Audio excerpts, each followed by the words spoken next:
Hello? All right. Can you hear me? Loud and clear. All right, good deal.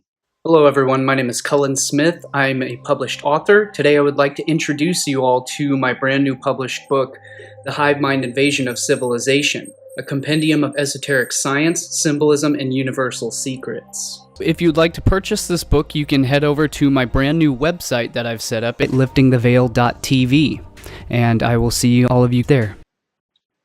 All right. Seems to be good. Okay. Well, firstly, before we begin, I want to tell everybody that I'm not here to fight, debate, or argue.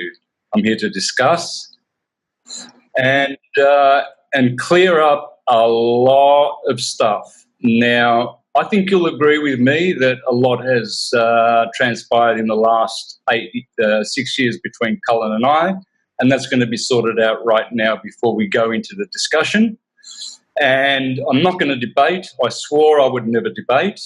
And I fell 1 month ago with FTFE channel, and that was a debacle, and it was ridiculous, and it doesn't work, especially when someone just wants to debate to win for their position, but not for the position of the truth. They don't care about the truth. So I don't know about you, Cullen. I really don't. You've said I was a shill for 7 years, so I returned the compliment. So let's see if you are or not. Today is the day.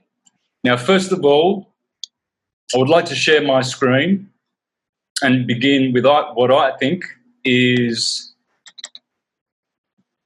the reason for why we are here today, and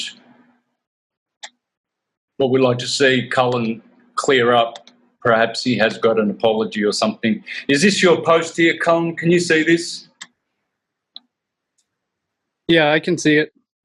Yeah. Did you say here, there, you've been saying this for years and years, he took a deal from the government in jail and was raped or something.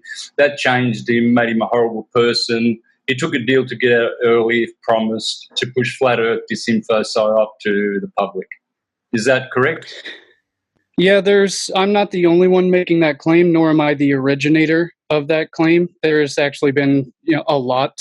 Our entire community had been speculating, as to what happened to you while you were in jail, because you never made any public clarifications as to what actually happened to you in jail. So all we had to go by was just hearsay and speculation. And I'm not the only one making that claim. You can ask anyone involved in our audience or in our sphere of information. They've all been speculating, yeah, man, something happened to him while he was in there, because when he came out, all of a sudden he was, I was not the only one saying that the earth wasn't flat and simply, I never attacked you or anything like that. I don't do that. I don't do ad hominem attacks, at least not at first or solely. I do them in conjunction with the actual facts and research and evidence. So numerous people had been sharing information as to why the earth is objectively clearly not flat. And that really upset you, just the simple information that really upset you. So you started coming out on Facebook, attacking everybody. And so I've got my full lawsuit archives, because just to clarify, I am filing a public defamation lawsuit against you, to clarify that right up front, because of what you've posted publicly about me and on Facebook, and not just me, numerous others, including Graham Hancock, Ruth Ramos, but specifically the claims that you made against me were absolutely egregious and horrendous. And so just to clarify, I am going to file a public lawsuit for public defamation. And what you wrote about me. And what was that I said? Well, here, let's pull up my archives. Oh, so your screen is shared. I don't know if my screen is shared. Let me share my screen also. I don't know if I can host disabled participant screen sharing. But yeah, so I've got my whole archives here for everyone to see. I've got the entire timeline laid out, beginning with our correspondence on Skype, where we used to have friendly discussions, where I would send you stuff, some of the articles and videos that I had written, and you were saying, doing a great job, brother. And then it progressed to you deciding to voluntarily give me your Facebook password to post my content on your Facebook because you liked it and enjoyed it, and I was a supporter of you as well. And not only that, I respected you at the time, and I had nothing but nice things to say. And then eventually, so I do have all of these screenshots here in my archives of. These are my files that I will be using to file a public lawsuit for defamation against you, about what you've said to me, and I've got the entire timeline laid out here. I'll be making my own video about this, so I won't go into depth on that here. I'll be making my own video fully explaining all of that for everyone to see. I just asked you, what did I say? Well, it's actually so horrendous that I can't actually see it on a video stream because I imagine we intend to post this on. What I said. What was the essence?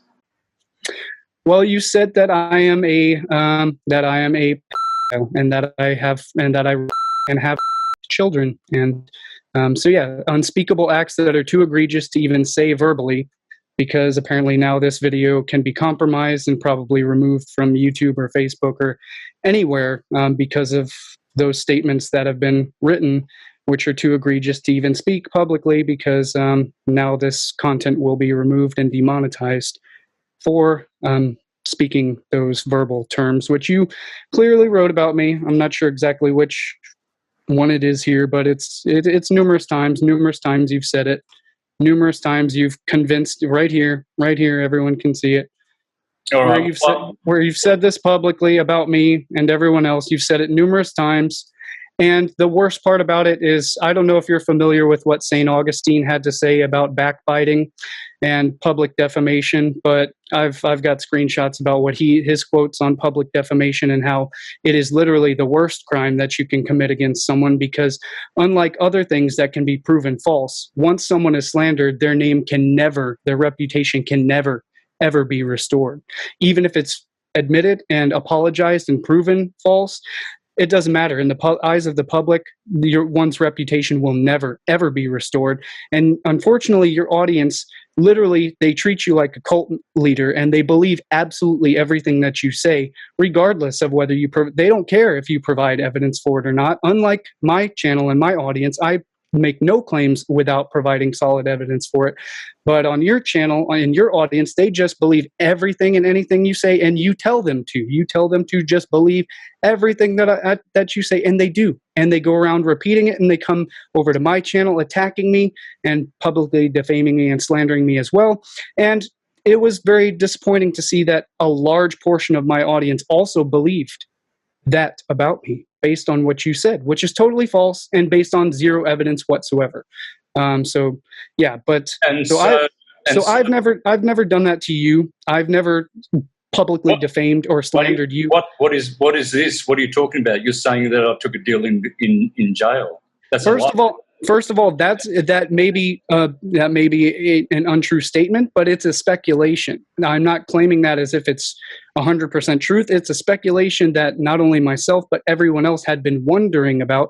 And it's a likely possibility because of the evidence of how you were totally different before you went into jail, and you were completely different when you came out of jail, based on your behavior, the things that you were doing and saying on Facebook, ridiculing and attacking and slandering, publicly defaming not just me, Ruth Ramos, people like Graham Hancock. I mean, literally one of the nicest, sweetest, most credible people who is, on the planet today. He's done some of the most credible work that anyone could ever, justify. And, and the things you've said about all of us. And so that leads us to believe, what is the motive behind it? Why? What would cause you to do this? And I understand that going to jail is a horribly traumatic experience, and we all understand that, and we all had sympathy for that. But I didn't want to spend too much time on all of this. I actually wanted to get just simply into the actual research, the actual facts, and the actual information to show why the earth is not flat. And simply that's what I did from the very beginning. And then there were no ad hominems. There was nothing like that. We were all friends at the time. And it was you are the one who came out and took that as some sort of personal attack, because it's an ideological position that you hold. It's a religious heavily religious ideological identity that you hold, as well as not just you, almost all flat earthers also hold this identity. They believe that it's their sole identity and it is their whole ideology, to where if it was proven false, their entire sense of self, they built their entire works, their entire personalities, their entire careers. You, my friend Dream Rockwell, many others have built their entire sphere around the flat earth being true, to where if it happened that it turns out that it's not flat, which it actually isn't objectively, we can get into that, but if it wasn't flat, your whole sense of self would go by the wayside, because all the stuff that you've done for the past 7 years would therefore be garbage. It would be worthless. And so that sense is too daunting for someone to actually face and to confront, or to even simply fathom. I can't. Please, you're saying so much fucking rubbish. You sound fucking ridiculous. Shut up and listen to me, okay? I haven't changed since 2011. I've always been nasty, you stupid idiot. Go back to all my videos and you'll see how I treat people just like this. When they look stupid, when they act stupid. I'll be claiming a counterclaim against you because you have lied and made it appear that I did strike a deal with the government. That is your lie. I've got evidence of that. I will counterclaim. I'm going to enjoy going to court with you, Cullen, and I'm going to enjoy this discussion a lot, because you're so cocksure that you are right now upside down spinning and hurtling at Mark 88, when you can tell that you're sitting in your room dead still and you still think that you're hurtling through space. You have to be cock-fucking stupid to think that this earth is actually moving. And it's not a religious belief that flat earthers have. It's ancestral, to correct your stupid ass. It is ancestral. Your ancestors, stupid, the Smiths, they knew that the earth was stationary and flat up until Copernicus. Did you know that up until Copernicus, almost every single culture was flat earth and stationary? No, you didn't know, because you're too fucking stupid. They all did. The Egyptians did, the Mayans did, the Hebrews did, the Jews, the Indians, they all did.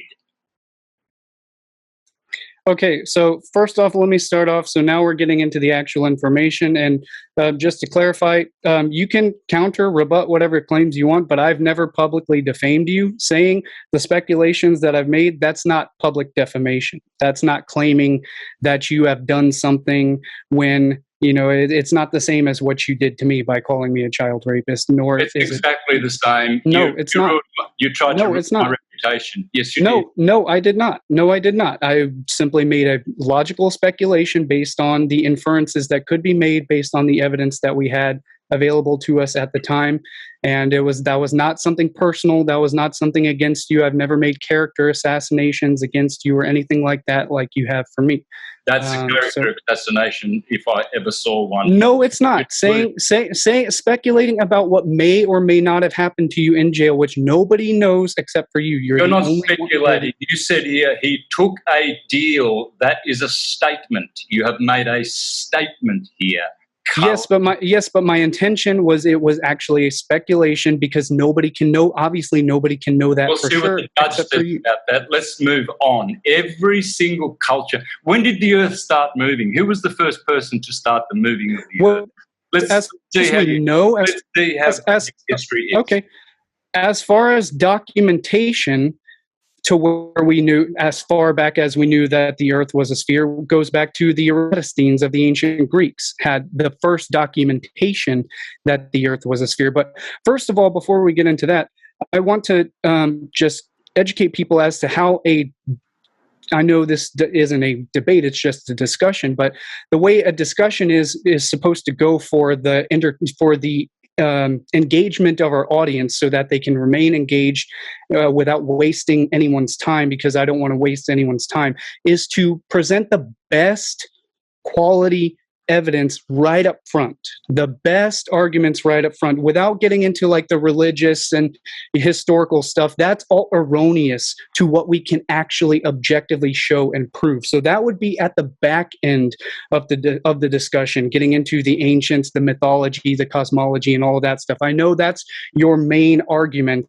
That's pretty much the only thing you have to present. So, but that's actually a weak and it's erroneous argument. So that goes at the back burner, and we can cover that last, if anything. But I've got all of. It's not weak and it's not erroneous. We're all of our ancients, every single fucking one of them, including yours, dunce, you are laughing at them, and they are crawling in their graves at how fucking stupid you are, that you think you're upside down fucking spinning with this. Because they all did, every single one of them. And Aristotle was a Jesuit.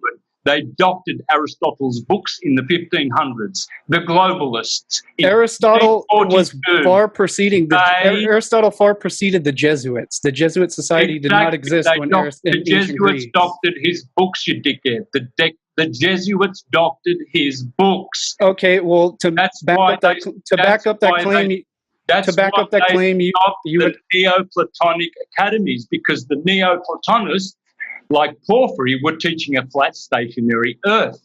See Porphyry, see Iamblichus, the Neoplatonists, whom were shut down, and then the Aristotelian globalists began their movement of globalism. Global agenda, global warming, global jabbing your ass, global swabs, global community. These are all erroneous, baseless claims, Santos. These are all baseless assertions that you're making, and they're erroneous. They are irrelevant because it doesn't matter what the ancients or the old medieval people thought.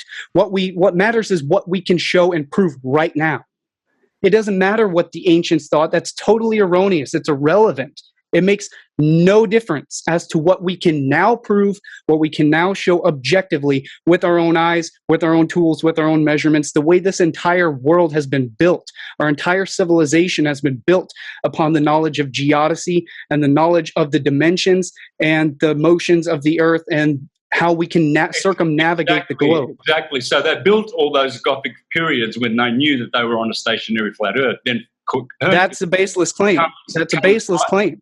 They did all these things without thinking the earth was flat, because they knew the earth was not flat since the ancient times when they built. So we can, if you want to use that line of argument, we can get into the actual evidence. But what I don't want to make is baseless assertions. I want to show all the actual evidence for the claims behind that we can show people so they can make up their own minds with their own eyes. I'm not about telling people things and making claims and expecting people to just believe us. That's what I do on my channel, is I show people things and let them see it for themselves and make up their own minds. I don't sit here and use words and tell people to believe what I'm saying. So first off, we could get into into your hero, Giordano Bruno, who was not a flat earther whatsoever. And he was the one directly preceding Copernicus, who was the first one to propose a heliocentric model. Came from Giordano Bruno, which I haven't heard you speak anything about Giordano Bruno since you got out of jail, because he's not a flat earther. And he proved that the earth was not flat, and he's the first one. I've mentioned it countless times. Does that show that you've been listening to everything that I've published? Thank you. What a compliment. So you've been listening to everything that I've published, but you happen to miss how many times that I've said that Giordano Bruno was working for the Jesuits? What's your evidence for that? Because the Jesuits created the stupid globe, didn't they? They are the ones who made. What's your evidence for that? Because the Jesuits are the one who promoted the myth of the flat Earth back in the 1500s. Such as we know that Christopher Columbus knew that the Earth was not flat, and that they knew that the Earth was a globe when he sailed to America. And so the Jesuit Society are the ones who pushed the myth that the Earth was flat in order to cover up their trade routes of the spice trade to other foreign countries, so that no other just random plebes could use their circumnavigation routes to interfere with their global spice trade.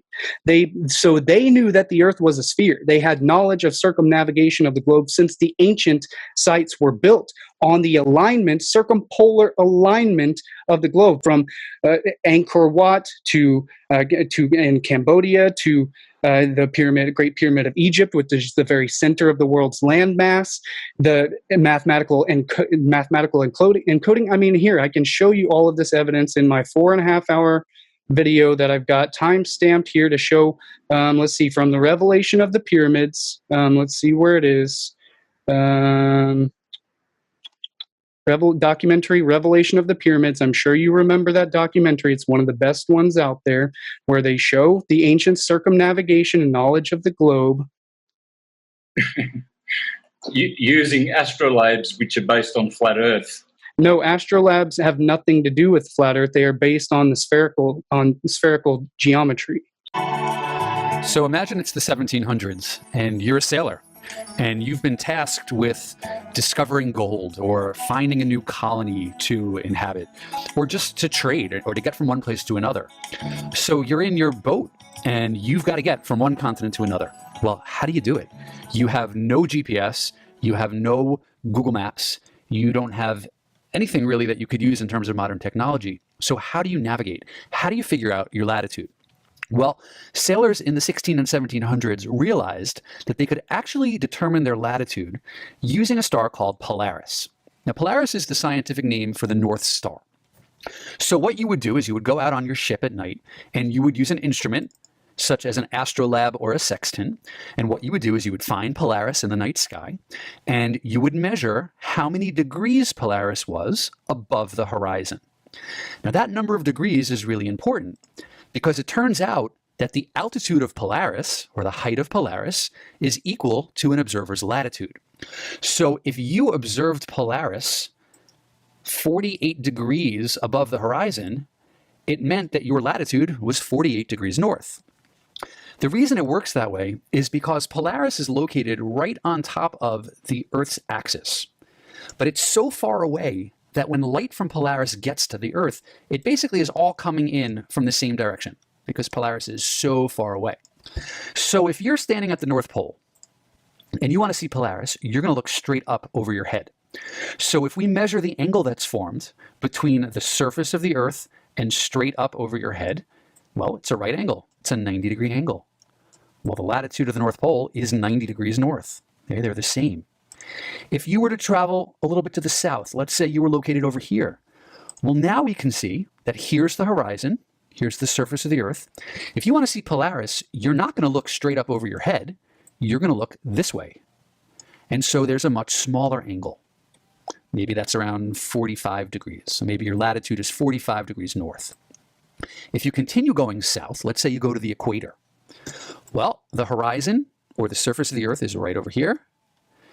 Straight up over your head would be over here. So Polaris is clearly not over your head. Well, Polaris is basically the same direction as the horizon. So in other words, there's no angle. It's 0 degrees. Well, what's the latitude of the equator? It's 0 degrees. So using Polaris as a tool to finding our latitude always works. Now, the thing we have to remember, though, is Polaris is only visible in the northern hemisphere. You can only see it if you're above the equator, north of the equator. So this is not going to work if you were in Australia or South America. Okay, so if you start at the equator and you travel northwards, Polaris is going to get higher and higher in the sky. When you're at the North Pole, Polaris is directly overhead. We call that the zenith. The zenith is just whatever is directly overhead. And if you start at the North Pole and we travel south, Polaris is going to get lower and lower in the sky until you're at the equator, where it's going to be straight in front of you, 0 degrees above the horizon. So here's another type of diagram that you might be shown on an assessment of some sort. And so what you'll notice is you have a couple of things here. So again, the zenith is the imaginary point that's 90 degrees above an object. When we're trying to find our latitude, out of these two angles, the one that's important is how far Polaris is above the horizon. So in this case, the person's latitude would be 42.5 degrees north. Listen, you already made a big lie. Here's what Martin. No, hold on. Here's what Martin Luther said about Copernicus. He says, there is talk of a new astrologer who wants to prove the earth moves and goes around instead of the sky, the sun, the moon, as if somebody were moving in a carriage or ship might hold, that he was standing still and the rest while he and the earth and the trees walked and moved. But that is how things are nowadays. When a man wants to be clever, he must needs invent something special.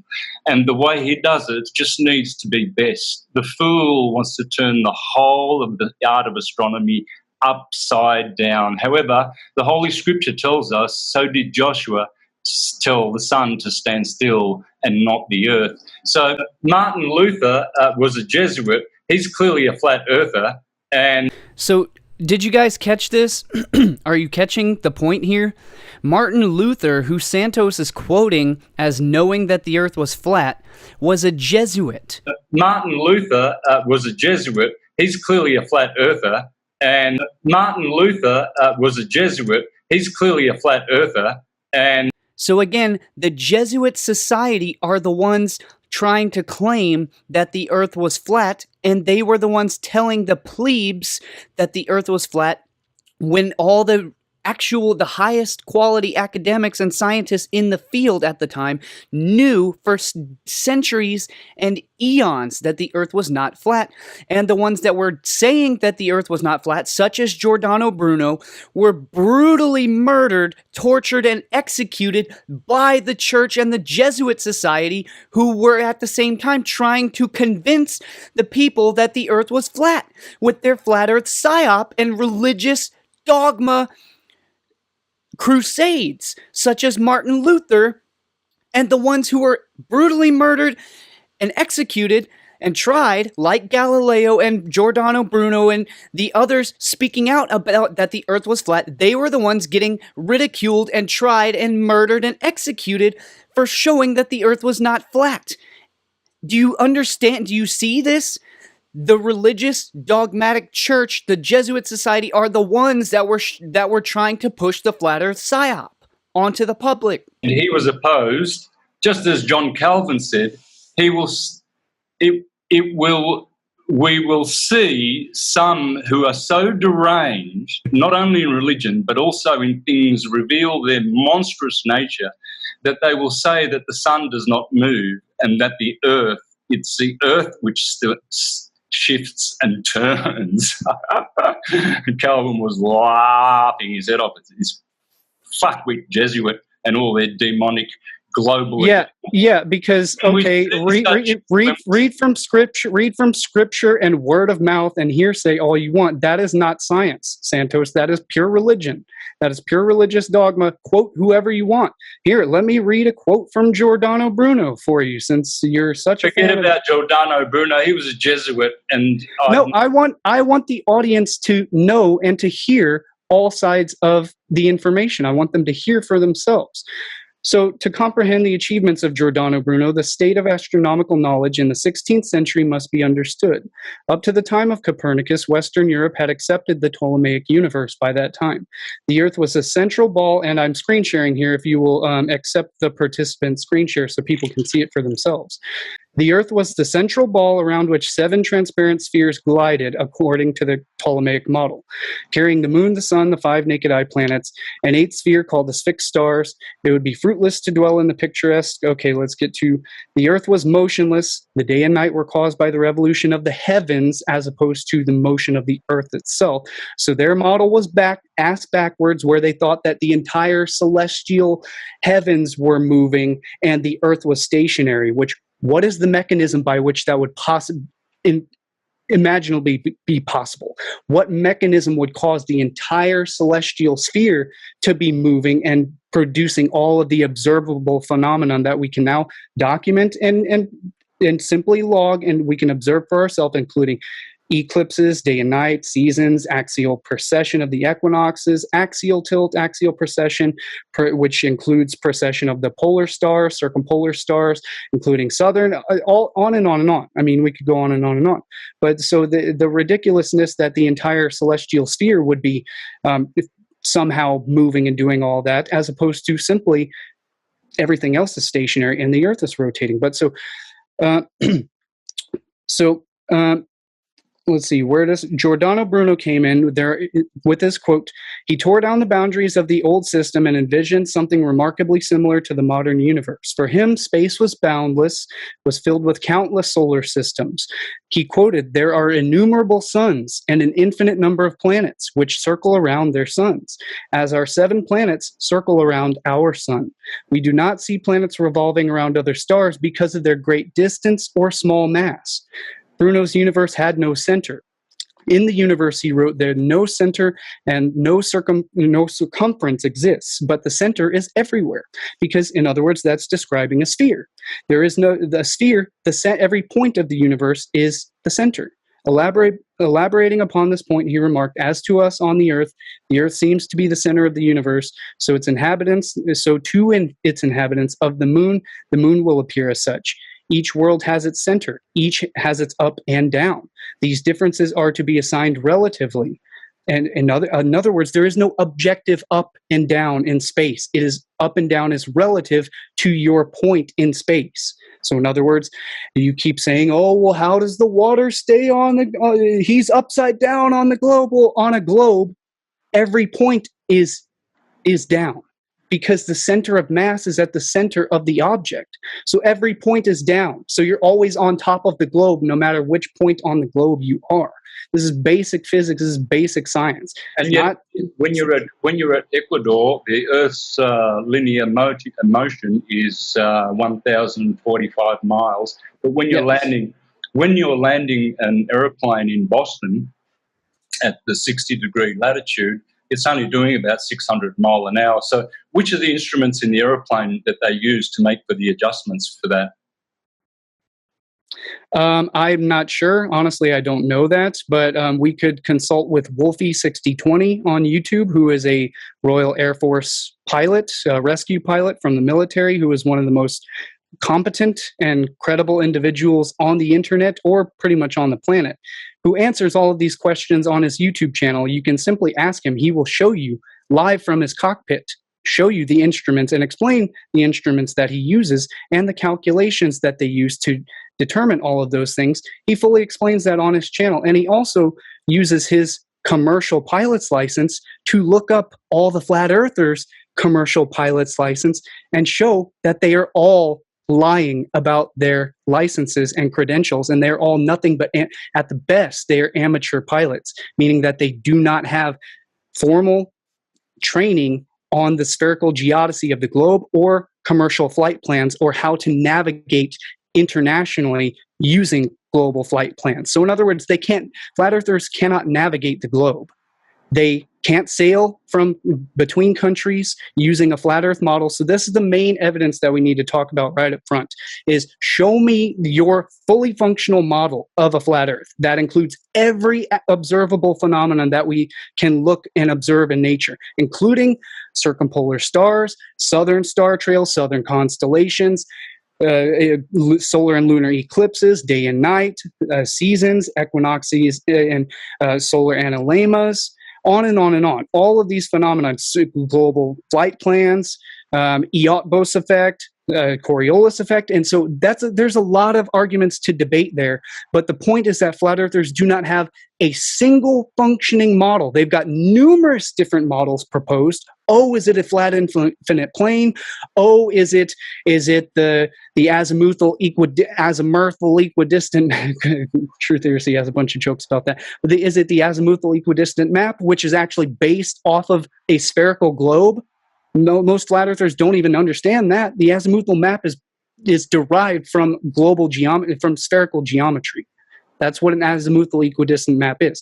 But so the point is that flat earthers don't have a single fully functional model that explains and fully illustrates and describes every single phenomenon we observe in nature, whereas the sphere checks off every single one of those boxes. And so that's why me and my friend Noah have this 4.5 hour documentary research film fully explaining and going into depth and in a very friendly way, not making fun of everybody, simply explaining all of Eric Dubay's 200 proofs, Earth not a globe. We go through every single one of the 200, and then all of the ones beyond that can't be explained by the flat Earth, that are only explained by a globe model, including, you wanted to get into the ancient stuff. So if you'll allow my screen to share here for just a moment, I will show you this brief clip from the Revelation of the Pyramids documentary that everyone can see for themselves just how much the ancients knew about the spherical geometry in order to build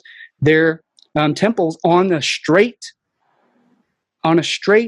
line across that spanned across the globe. They were all built on a straight line. And so, what does that mean? They're all facing north and south. Well, we'll see. We'll just let the evidence speak for itself. That's because the Earth is stationary. So, getting back to our original question, so this guy reckons he's going to come up with the instruments that they use to adjust their speeds and make all the different landing calculations because the Earth is spinning way slower in a Yes. Commercial pilots, their instruments do account for the rotation of the Earth. Yes. But for the slowing down of the linear velocity, do they account for the slowing down of the linear velocity when they are landing on a south-north runway? Yes, absolutely. Yes. Okay, I'd like to see that. I'll accept that as your answer for now. Okay. Yes. So, go to Wolfie's 6020's channel, and he will show you with his instrumentation live from his cockpit. You can do he will live stream it for you to see, and he will explain exactly, and he'll show you the handbook manuals that they use to calculate those calculations into the instruments that they use in their cockpits. Commercial pilots do account for all of those calculations of the rotation of the Earth in their flight plans. Yes, they do. Explain to me how it takes 8 hours to go from Paris and 8 hours to go to New York when the Earth's going 1,000 miles in the westerly direction. How is it 8 hours when you're going toward the Earth's movement? What calculations do they factor into that so that they don't get it wrong? I don't know. I don't even understand the question that you're asking. I don't think you even understand the question that you're asking. Okay, let me do it again, real clear. It takes 8 hours to fly from New York to Paris. That's east to west. So how west to east. So on the way back from New York to Paris, it takes 8 hours. When the Earth is actually coming toward you at 1,000 miles an hour. When you're in New York, the Earth is traveling faster than the aeroplane. Aeroplanes are only traveling at 500 miles an hour. The Earth at the equator is doing over 1,000 miles an hour. When they go back and forth, when they go east to west, the time from one destination to another is always the same. How can you please explain why that is? I've never been able to understand why that is. What am I missing? Well, again, I am not the person to be asking these questions because I personally don't have the expertise or the training or the experience, and I don't even understand fully the question that you're trying to formulate, again, which you yourself don't even understand fully the question that you're trying to articulate. So I apologize, everyone. I should have caught this right at the moment during the live debate, but honestly, I wasn't all there. It had been a long day, and I'd been just came back from the gym working out, so I wasn't fully aware of what he was trying to visually explain, because yet again, they weren't showing any actual evidence of the claims that were being made, so I should have called this out immediately right on the spot. But upon rewatching the debate, I immediately noticed that this is it's a flat out lie. It's a flat out lie. It's completely false. It's a flat out lie. When they go back and forth, when they go east to west, the time from one destination to another is always the same. How can you please explain why that is? I've never been able to understand why that is. What am I missing? A simple search. Anyone can look all of this stuff up for themselves. It does not take 8 hours to get from Paris to New York, and it's not the same. The flights are not the same time.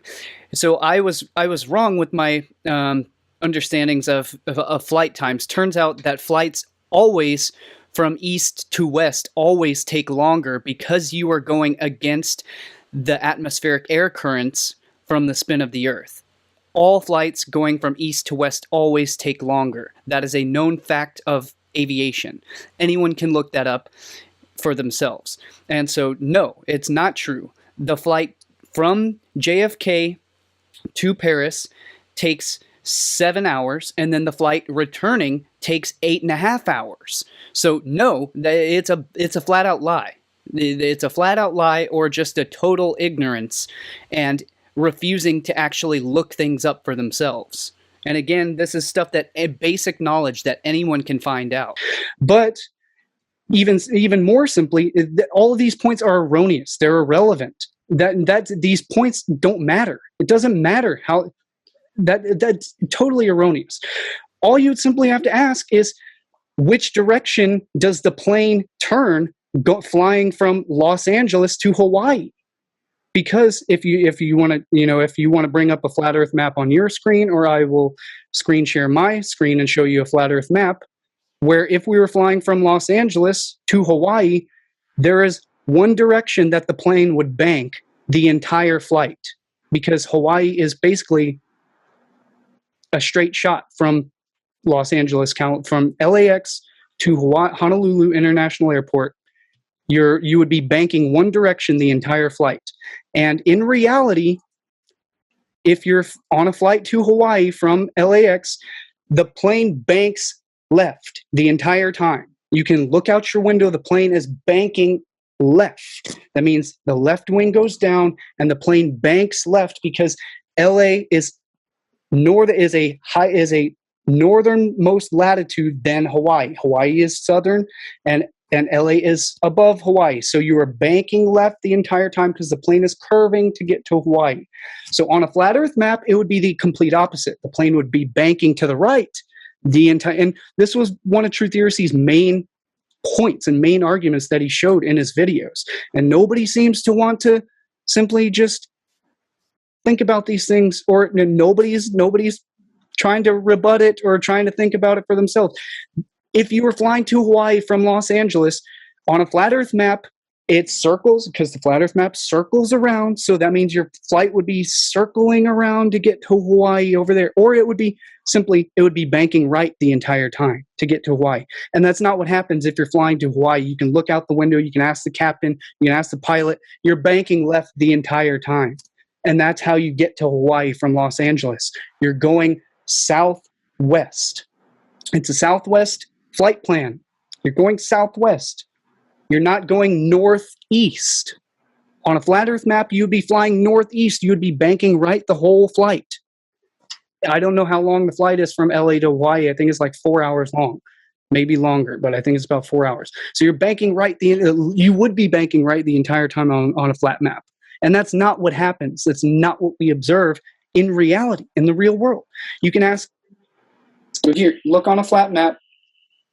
Sorry, no. Okay, I've got a flat map. I know what you're talking about. It's common sense. It's anybody can observe it for themselves. Anyone who's going to Hawaii.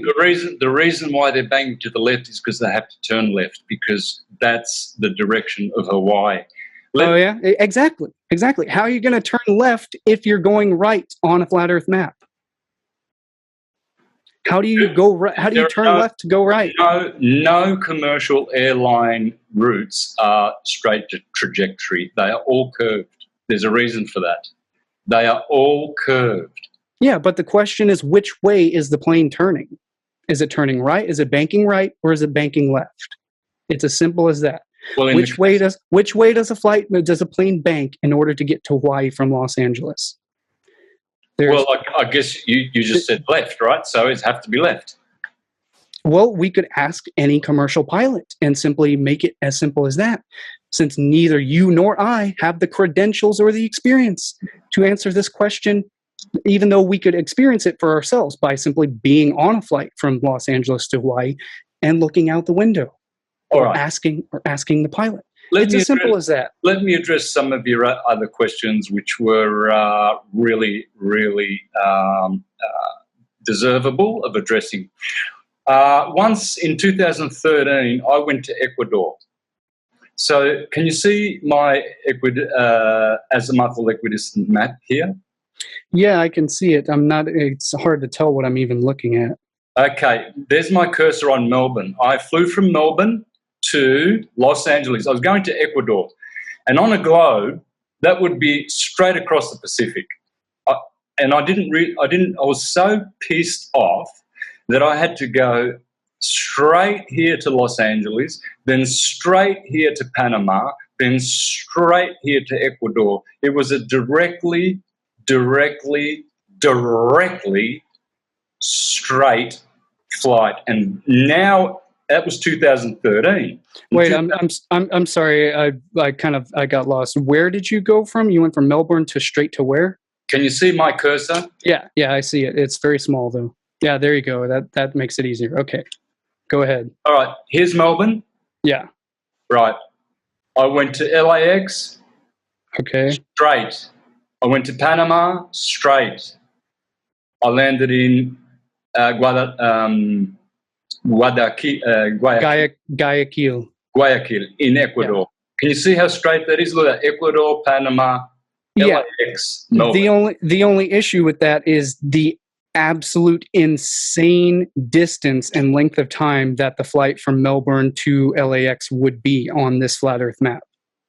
That is a massive amount of open ocean travel, which, yeah, that's just, I don't know how long that would take on a flight on a flat Earth map. Versus make what you want of that. I'm just telling you what I have experienced. Then I went to Europe 2 months later in that same year. Here I am in Melbourne, starting again. Here I am in Melbourne. They stopped me over in Shanghai, China. I thought, what the fuck? I don't want to go to China. I want to go straight to Europe like my father did in the 70s. No, I went Melbourne, Shanghai, and there's little old Italy, Rome. I landed in Rome. You see how straight that is? Yeah, right. I just recently did that, roughly the same route to get from. I was just in Bali over the summer, and I went from Bali back home to Texas, where I am now.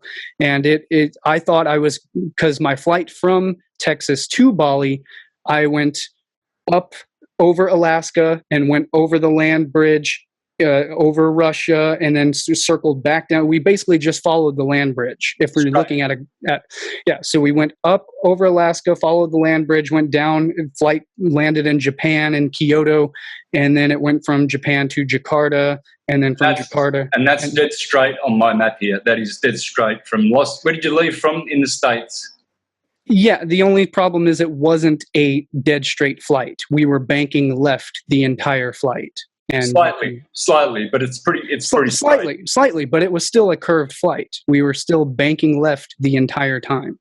It was not a straight level flight, and so we were banking left the entire time, especially when we went south into Japan, from roughly from the north coast of Russia down China and into Japan, and then further south, straight south to Jakarta, and then to Bali. But I noticed something strange while booking my Asian getaway. My plane seems to be making a detour over Alaska. Why is my plane going out of its way to avoid the Pacific Ocean? Is this a mistake? Did I accidentally sign up for the Caribou replanning a route? Many pilots prefer to maximize the number of airports along their path. It is usually the primary factor in determining a plane's flight path, excluding special circumstances such as passing through the jet streams or other meteorological concerns. The fastest route is almost always the one closest to a straight line. But wait, just look at that flight path. It's anything but a straight line. Well, yeah, when you look at it on a flat map. But our planet isn't flat now, is it? It can be confusing since we're used to looking at our world on a two-dimensional plane. Unless you bust out a globe each time you need to check where some city or country is located, you probably look at a world map. So on a 2D map, making a giant rainbow to avoid the Pacific Ocean looks like a much longer route. But since the Earth is a sphere, more or less, but more on that later, a straight line is going to look very different in three-dimensional spaces. Okay, let's do a little experiment. Got a globe nearby? Oh yeah, I just said most of us use Google Maps. All right, here, I'll show you on mine. I put one end of a string on Los Angeles and the other end on Tokyo. When I pull it tight, you'll notice that the string isn't running exactly parallel to the lines of latitude printed on the globe. Instead, it'll bend slightly upwards as it follows the curvature of this mini Earth I got at the bookstore down the road. This effect is even more pronounced in practice because my globe isn't a perfect recreation of the real deal. In fact, the problem is that it's too perfect. You see, unlike a globe, the Earth isn't a perfect sphere. Our planet is slightly bigger around the middle, kind of like me after the holiday. Anyway, something similar happens to the Earth's midsection as it spins. The force causes it to bulge out. Yes, it's spinning fast enough to do that. Anybody tuning in from the equator right now, you're currently moving about 1,000 miles per hour. That 40-mile difference in the Earth's width might not seem like very much, but when it comes to the surface area of an entire planet, that little bit of added girth can go a long way. The combination of these two factors, the curvature of the Earth and its extra equatorial width, ooh, I like that, mean that curving toward the poles is a shorter distance than flying, what seems like on a map, straight across. None of this is to say that planes never cross the Pacific Ocean. People have to get to Australia somehow, I guess. I'm not so much into giant insects and spiders, but hey, to each his own. Just kidding, Australia. But the way, so I thought we would go the same route back to the United States, and it was totally the opposite. We went from Jakarta to Qatar in the Middle East, North Africa, basically. And then we went from Qatar all the way over the Atlantic to get to Dallas, Fort Worth, and Texas. So it went the entire opposite route of the globe. I thought we were going to go back east, but instead we went all the way over, flew over all of Europe, flew over France, flew over the Atlantic Ocean, went over New York, and came all the way back down into Texas. It was the whole opposite direction. So that's the same route that you flew from Australia to China to Europe. It went the same direction. It went the opposite. So the reason why it does that is because they utilize the spin of the Earth. If we were going the other way against, it would be going with the spin of the Earth. It would actually take longer to get there than it would be to go against the spin of the Earth, which would help the speed and make the flight shorter. So that's they're actually going with the spin of the ether. It's the ether that is rotating over the heavens, as all the ancient scriptures and all the ancient cosmologies say. They say, if you read Srimad Bhagavatam, it tells you that the stars. Yeah, well, I don't care what any text tells us. I care what we can objectively measure with science in the real world. Oh, we can objectively measure plenty. Yeah, because again, we're not interested in religious ideology. I don't care what the aren't you an astrotheologer and claim to be a syncretist and a reader of cosmologies? And I'm a researcher, and I go with what is true and what can be proven. You have missed so much, brother. You've missed it all. And look, I've not missed it. I observe it, and then if it's true, I will show that, and if it's not true, I will show that also. Well, let's show you some photographic evidence of a few hundred miles of flat Earth, and let's say 300 or 400 miles. Here we are. Here's a guy in Columbus, Missouri, flying to LAX, and he's going to pull out his camera in a minute. By the way, thanks to all that subscribe. There is Jefferson City, just north of Jefferson City, Missouri. And here we go. There's the Mississippi River. Now you can see it going up like a ramp right up to this point up here. You can still see Mississippi. This has to be at least 300 miles of Mississippi River, at least all the way past Illinois. So let's just have a look at when he zooms in.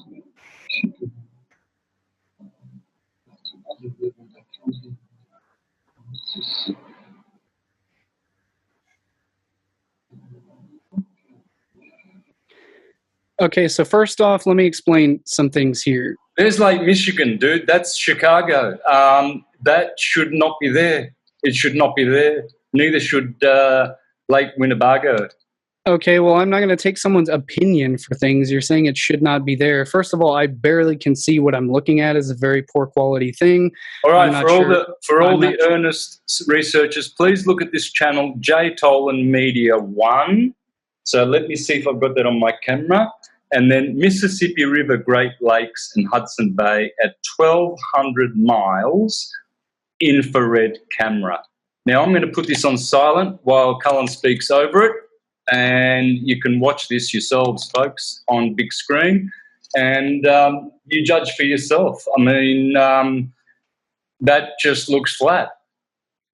That really, really looks flat. Now you can't even see anything, and that's what your normal eye would never, ever see that. The horizon point would be hundreds of miles earlier, but infrared is able to penetrate the hydrogen molecules and all the obstructions in the atmosphere so that it can go deeper and further away. This guy's got hundreds of vids where he is showing at least 500 miles provably of flat Earth.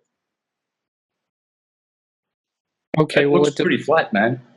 And I can show you a video right now of many pilots who say the Earth is as flat as a pancake. And I'm talking Missouri. Yeah, they're not professional and he's going pilots. all the way up to Hudson Bay. They're not professional commercial I don't know, pilots. guys. If you see a globe in there, congratulations. I see flat, and the river keeps going up. It doesn't dip. By now, that should have dipped. That should have started to have a little bit of tilt in it. It's not. You can see the water is still level to the eye of the beholder in the plane. The eye is what does that even mean? Water is still going up. What's it doing going up so far away? Going up far away? So far away. There's like Mark Twain Lake. These terms you're using don't even make sense. The water should be going up and far away. What? These terms I don't know. That looks pretty flat to me. Laugh at me all you like. Maybe one day we're going to have some really, really good infrared. See, people come to me and say, well, how come you can't see Polaris? Well, how come you can't see someone 10 meters away from you when you're in the water, under the water? What? Because it's full of water. Well, the atmosphere is full of water as well. There's a lot of hydrogen in the water, and there's a lot of other molecules. There's a lot of other obstructions. Air is not transparent. So you're not going to be able to see Polaris from every part of the world. This is how much of the Earth that he has been photographing, guys. And a lot of people say, oh, yeah, this is debunked. I don't see how this can be debunked. You just saw the pictures. Well, you cannot debunk this. First, you would have to understand what you're seeing and what you're talking about in order to debunk that. And there's still wind up here. This is all water. These are not clouds. These are land masses. Those are clouds. Way. Those are cirrus clouds. The Missouri River, not the Mississippi, the Missouri. Way beyond the Missouri. Those are stratus cirrus clouds. There's a bit of Missouri up here, way up in Kentucky or in the sky, Mississippi. That's Missouri up in the sky. He is way down in. Well, look at that. There's 1,700 miles away, guys. Lake Superior, Hudson Bay, Canada. He's looking at Canada from the state of Missouri, man. That's we don't know. Up. We don't know what he's looking at. If anything, we're in a concave Earth, but it can never be convex. This is all objectively easily disproven, and plus these points are. I can't hear you. Hang on a minute. I've muted you. I don't know what's going on. I don't know how I did that. So I've missed everything you said, which is very, very disappointed. Can you talk now? Well, you just muted me. What's going on? All right. No, someone's fucking with me here. Hang on a minute. Ask to unmute. I've asked to unmute. You need to unmute. I am unmuted. I am unmuted on the recording. So I missed all of that. Well, brilliant. Now, how do you make this big again? All right. Hang on a minute. All right. I have not muted you. Hello? Yeah, I'm not muted. It's probably fucking hell. Yeah, this is why it helps to have someone who is technologically. I've got. Ask to unmute. You don't have to. I'm unmuted right now. Nah, you must be muted. I'm not muted. I'm unmuted. Oh. It's the recording Someone, oh hell! Someone, please, can you tell me turn your laptop volume up? Oh, fucking hell! Idiot that I am. All right, hang on. That was my problem. All right, go again. Make all your points. Okay. Well, your audio is probably not playing because you did something with the screen share when you were showing the video. Yeah, I turned my volume down. That's what I did. Okay. Well, turn your volume back up. I can hear you clearly now. Please make all your points. Okay. Well, I was making my points as I observed them. First of all, that video doesn't prove anything. I mean, first of all, we don't even know that what we were looking at is what he says it was. I mean, you're basically deferring to his opinion. You're just trusting that all the arrows were pointing to exactly what he says they were. I'm not saying that they're not, but the point is, like, we don't really know for sure. Like, how do I know that was Lake Superior or whatever the hell he was labeling it as? I mean, all right, well, what about this picture? What about this picture now? Can you see at least? Tell me, please, that you can't.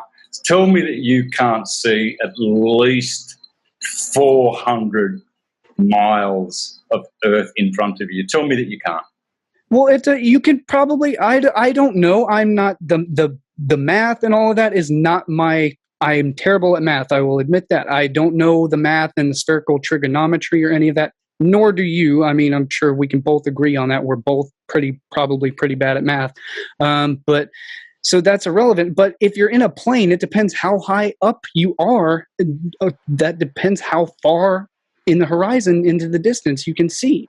So I mean, that's not much of anything. I mean, any commercial pilot can verify, first of all, that footage that he's seeing or how far he's seeing, or, that's not my, I don't know. I can't answer those questions because I don't know exactly what I'm looking at, nor do I have the knowledge base to understand that stuff, or to see how it's even relevant for showing that the Earth is flat, because there's far more important points that we can show and objectively talk about, and that we can prove and measure, such as Eötvös effect, Coriolis effect. I mean, all of these other things. We should do the very simple stuff. So you've shown me a couple of your things. Now I want to show you some of the most important points that I have for easily why the Earth is objectively not flat.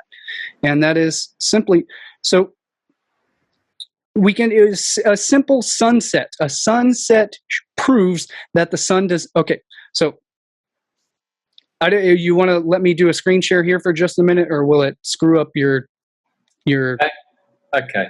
Screen share. So I watched your evidence, and I'll sit and I'll see what I think about it if I have anything to think about it. But then I want to also show some of my evidence and hear the flat Earth explanations for why that is, because I know the flat Earth explanations. They all are claiming that the sun circles above the flat Earth and that it's a Tesla coil and that it miraculously, goes up higher, which accounts for the solar analemmas, which it doesn't actually. But my point is that that's objectively not what the sun does in reality. So we can easily disprove this by, do you know what an equatorial mount is on a telescope? You should know that by now, because it's a main point that totally debunks the flat Earth that has been discussed numerous times, that flat earthers cannot even explain because they don't know what it is. Do you know what a solar filter is, which blocks out most of the light that overexposes a footage of the sun if you're photographing? So this is what flat earthers don't understand. Let me explain this to you guys. I've got it already recorded in the full 4.5-hour video. So I mean, but I won't show that it gets a little bit long. So I'll just show a brief sample of it. If you want to let me do a screen share real quick. You've got permission to screen share. Okay, do I have to click the button? Okay, QuickTime Player, share. Oops, that's not it. There we go. All right. So let me see.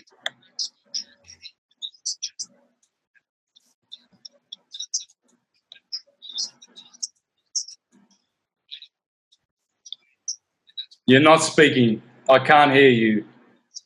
Oh, you can't hear the audio? Yeah, now I can. Well, only if I talk, or you can't hear the video audio? I can't hear the video audio. Shit, I don't know why. It should be. Maybe it's because maybe if I might be playing through my microphone. And by the way, that's a good depiction of how the sun is local and how it lights. Does that work? No volume. Okay, well now I can't hear you. Shit. There's no volume. Okay, so if I unplug my mic, you still can't hear the video? No, I can't hear the video. All right, shit. Let me see. I've never really done a screen share. Let me see how I can do the audio through. It should be doing the audio through that. Fuck. This is the stuff we should already have figured out so that it doesn't ruin our stream.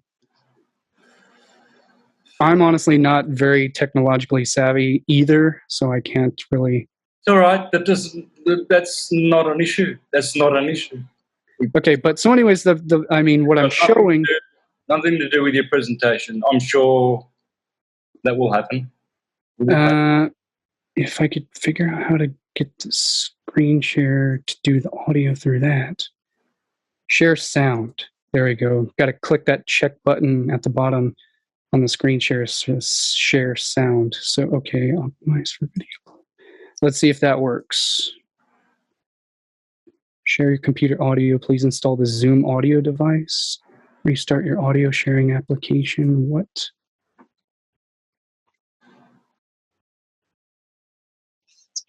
They don't have any.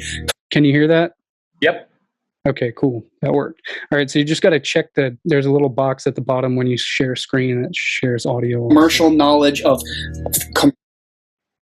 But an equatorial mount uses a singular axis to track any celestial object. You can use it, you can set it to track the moon, to track any certain star, you can use it to track the sun. But this is the main thing that flat earthers need to understand about anytime you're photographing or filming the sun, you have to use a solar filter in order to see the actual size of the sun. Because otherwise, the exposure of the sunlight is going to obscure your footage, and it's going to make the sun either appear much larger or much smaller than it actually is. And so that's the main point that flat earth photographers or anyone viewing any, sun changes, the sun gets larger or smaller, this into the horizon. If you're viewing any flat earth videos or any recordings or taking photographs or telescopic footage of the sun, this is the main point. You have to use a solar filter. The reason why is because it's the exposure of the sunlight into the lens that will make it appear that the sun is getting smaller as it vanishes into the horizon. And the reason why it does that is because if there's heavy cloud cover, if there's a lot of cloud cover obscuring the sun, it's going to make it appear that the sun is shrinking off into the distance as it gets smaller, so this is where we can't cherry pick evidence. Like if you do a simple basic Google search, you go and Google search, sunset, a sunset time lapse, sunset. Well, let's have a look at one, shall we? Time lapse GIF. I've got one right here. Let me share my screen, please. Okay, well I've got them right here also. Here's one right, and I show them in the video also. Here's one right there. All right. Well, I think I'm sharing now. So let's enjoy this. All right. Here's an eye-opener video. This is a 5-day time lapse up in the Arctic. Okay, you see the sun is going to go down. It's getting. Hold on, I'm not seeing your screen. And here it's not going down. It's coming back. Let's stop this. I don't know if it's just on my thing. But yeah, I'm not seeing your screen. I can hear it, but I can't see what he's showing. Okay. I don't know if it's something I did or. What about now? Notice that the camera is moving 360. Can you see? All right, here's an eye-opener video. Let me see. Back to meeting. All right. Here's an eye-opener. Can you see that? No, I'm just seeing. I'm not. Show active. Show thumbnail video. Show active speaker video. I know that just shows you. shows both of us. I'm not seeing your screen. Back to meeting. All right. Stop share. Sharing is paused. Bring your shared. I think it's still sharing my screen. Okay.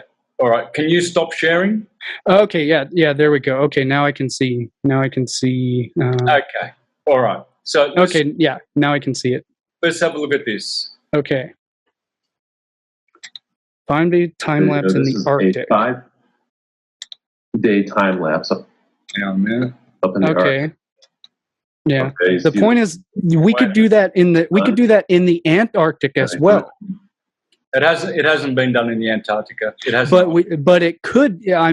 Well, actually, I think that's false, because I think in the video that I have, I think NOAA actually included a time lapse footage of the sun the entire, because in the Antarctic it's a 24-hour daylight. The sun never sets in Antarctica, and I'm pretty sure there's footage of that from the Antarctic as well.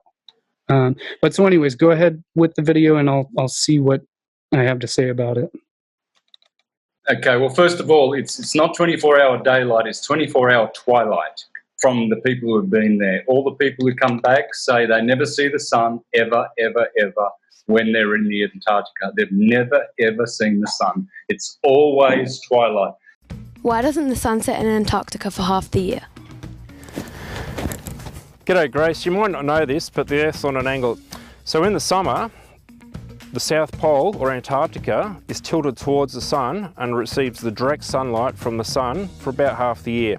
6 months later, the Earth is rotated to the other side of the sun and we're in winter. So down here in Antarctica, or the South Pole, we don't receive any light at all for nearly 6 months.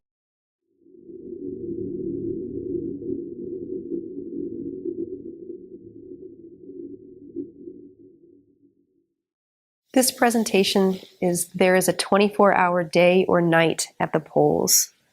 I would invite the students to look at our globe here, specifically at the North Pole.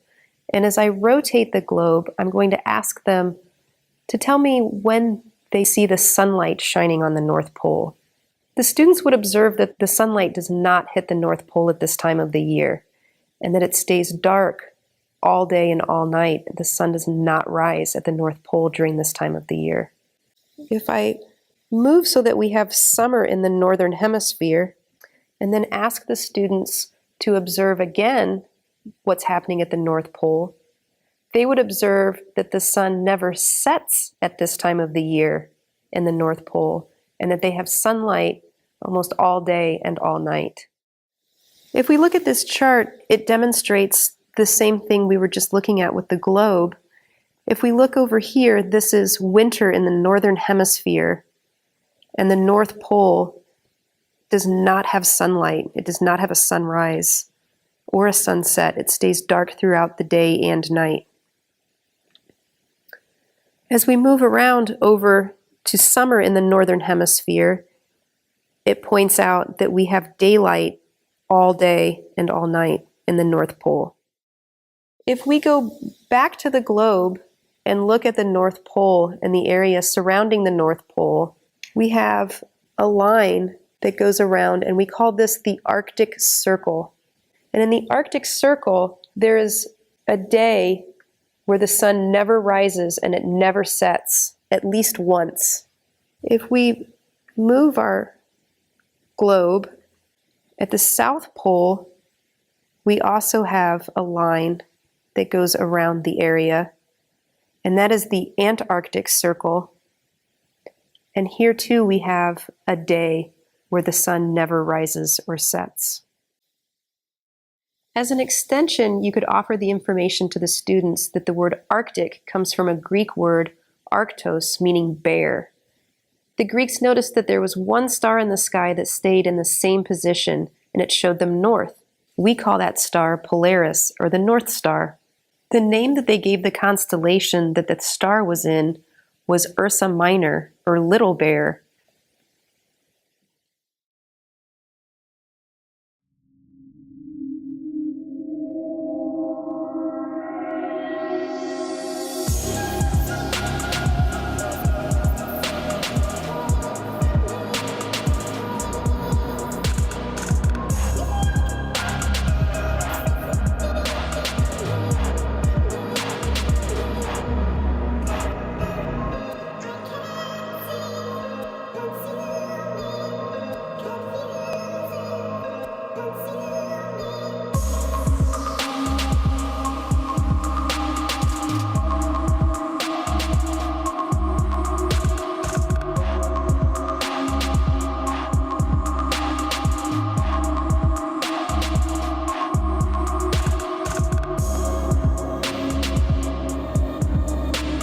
And yet this is in the northern hemisphere. Now, I'm trying to make this big. How do I freaking do that? You should just there should be a button at the, there you go. There should be a button at the, or just double click it. All right, here we go. All right, here's an eye-opener video. This is a 5-day time lapse up in the Arctic. Okay, you see the sun is going to go down. It's getting smaller. No, it's actually, no, it's not changing size whatsoever. Hang around. Notice that the camera is moving 360 degrees. 1 day has passed. Okay, it's going to the second day. You can see the sun is moving down again and getting smaller, but coming back around again. Notice that the camera rotating 360 degrees. Second day. We're on to our third day. So if you look at this, this proves that it's a flat Earth. The sun's getting smaller again, coming back around. This is near the Arctic. Now, if this was if the globe theory held true, this is near where the access point of the globe would be. So the sun you shouldn't have to rotate the camera at all, really. You can see the sun getting bigger and bigger and bigger. It's a local sun, about 3,000 miles away. Once again, the Arctic is near the access point on the globe. Therefore, you shouldn't have to spin the camera 360 degrees per day. But here, this proves it. It does. Not only take note of the fact that the size of the sun gets bigger as it's coming towards noon, and then look, it's going to get smaller. Guys, wake up and share. All right, here's an okay. Okay, so let me explain that. Let me explain what he. Yeah. Let me. Okay. All right. So first of all, the sun did not change size. Again, that footage is not using a solar filter, and this is what the main point is so important, because the light is overexposing the footage, which means that there's a halo around the sun, the corona, and that's obscuring the actual objective silhouette of the size of the sun. So that footage is not using a solar filter, and that's not his footage. I'm sure the person that took the footage will fully understand this. They're not using a solar filter. If you use the solar filter, you'll see that sun is not actually changing size. It appears to be changing size because the light is simply obscuring the actual size of the sun. And second of all, that footage alone right there proves that the Earth is not flat. That's not what the sun would do if it was circling over a flat Earth. So again, that camera was swiveling on a singular axis the entire time. It was using probably an equatorial mount. An equatorial mount tracks the position of any singular object in the sky. You can track any single star, you can track the moon, you can track the sun, and the way it tracks is it sets the coordinates to a single axis, and it aligns itself with the axis of the Earth, the tilt of the Earth. And so what that does is you can track the sun all day long, and if you're not in the Arctic, what that does is you observe the sun as it comes up from beneath the horizon. It tracks directly overhead in a single line over the sky, and then it goes down and it sets beneath the horizon, and then the telescope will continue on a single axis. That means it goes from east to west, and it still tracks the sun as it goes down underneath the Earth. And then if you do it for 48 hours and 24 hours, it'll come up the other side, and it'll do it all over again. And it will track the position of the sun using a single rotational axis. And the way it does that is it's well known in photography and astronomy. Using a telescope, you have to use an equatorial mount. But so in that video footage, the sun, the camera was turning the entire time. It would not have to turn if the Earth was flat.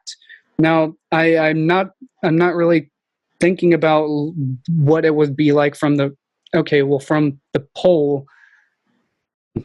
See, this gets all convoluted why I record videos to explain things. But so, yeah, that's not what it would be doing on a flat Earth. It wouldn't be going off into the distance and then coming back and then going off.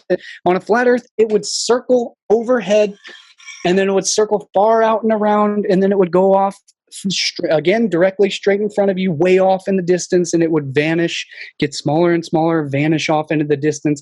But the point about that is you could use a telescope and you could simply zoom into the sun, and it would be daylight 24 hours a day. The light from the sun would not just vanish on one half of the earth. That's not how light works. Truthersy explained this fully in his videos. Numerous flat earth debunking videos explain this. On a flat earth, what is there, like a wall that prevents the sunlight from hitting the other half of the earth where it's night? And so it's day on one half of the earth, but the light just somehow stops. Yes, so it's called the delineator, and I've seen it with my own eyes in 2002. In 2002, I was flying from Perth, Australia, easterly to Melbourne, back to Melbourne, and it was 4 p.m. in the afternoon. Everything 180 degrees in front of us was pitch black, dark. And everything 180 degrees behind us was light time. We were in the middle of the delineator, and everyone was gasping in the aeroplane. They couldn't believe what they were witnessing. Half the day was black and half the day was bright as can be. And not only that, there was a rainbow for 180 degrees on the bottom of the lit up side. Behind us, on the lit up side, there was a perfect rainbow flat on the flat earth. If the earth were a globe, you couldn't have a 180 degree rainbow sitting there on the earth. That was a remarkable day. I witnessed that with my own eyes. I saw the delineator, yes. And there are pictures, you can see pictures of the delineator in many, many videos where people marvel that one half of the sky is dark at night and the other half is bright. Yeah, that happens. That's because of the curvature of the earth, where you can see the shadow. That's what happens when the sun sets. There is a line where the sunlight no longer reaches, and that's where the shadow of the night creeps as the earth rotates and the night creeps over, is because the sunlight is being blocked and obscured by the curvature of the earth. The sun is going to the other, or appears to be going. The earth is rotating, so the sun is now on the other side of the earth, and therefore the light is not reaching that part. So it's because of the shadow. That's the shadow. That's the shadow of the curvature of the earth that you're seeing. That's the curve. It was 4 o'clock in the afternoon, and the sun was high up in the sky. Okay, well, the sun was not even set, hadn't even set. It was 4 o'clock. Okay, well, I don't know what you're talking about. I haven't seen what you're talking about, so I can't comment on it. Well, but if you'd like to purchase this book, you can head over to my brand new website that I've set up. It's still very bare bones. There's a lot of work I need to do on the site, but for now it's got the basic things that I need on there until I upload all of my content. You can sign up for the newsletter to receive email updates on all of my posts as I begin to populate the site with all of my archives of articles, books, videos, and films and courses and all of that good stuff. So you'll get notifications as I begin to populate the website with all of my content on it. So that's a good reason to sign up right now, even though there's no content on it yet. But you can pick up my books there. I've got my Hive Mind book. I've also got a couple other titles that I've released which are just study aids. They are journals such as Divine Manifestations, a dream journal to log your dream and awakening experiences and to highlight any insights or intuitions that may come to you along your process of growth and exploration of all of this content. I've got a food journal to log your nutritional progress and to log your health and fitness progress as well. And I've got a 50 Days of Gratitude journal as well, and I will be releasing several more titles as well to help expand and explore your own creativity and things of that nature. So these make great gifts for any friends, beloved family, any loved ones. So these are great gifts that you can pick up and also support Lifting the Veil and the work that I do in the process. So feel free and head on over to my brand new website, liftingtheveil.tv.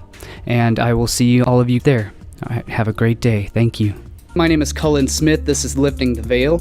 You can find all of my full books, presentations, videos, films, articles, posts at subscribestar.com/liftingtheveil. Patreon has suspended this work and my account and income stream for this content. So if you are a supporting patron, then please, I ask you to move your support over to subscribestar.com/liftingtheveil. And I have just established a completely free, uncensored, totally free speech social media platform that replaces Facebook, Twitter, YouTube, every other platform all in one on liftingtheveil.locals.com. You can download the Locals app and you can join our group and have totally free speech and totally uncensored, unrestricted content access. And there is also a ton of exclusive content, and I will leave the cited reference links in the description down below. So you can check that out for all of my full content, and I will see you guys in the next video. I rely solely on word of mouth, and the recommended algorithms are not recommending any of my videos or films anymore. My channel has literally been completely restricted, so I rely on your help by sharing my work around if you appreciate it, and leave me your comments. I definitely want to know what you have to share and what you have to think about all of this stuff, and I will see you in the next video.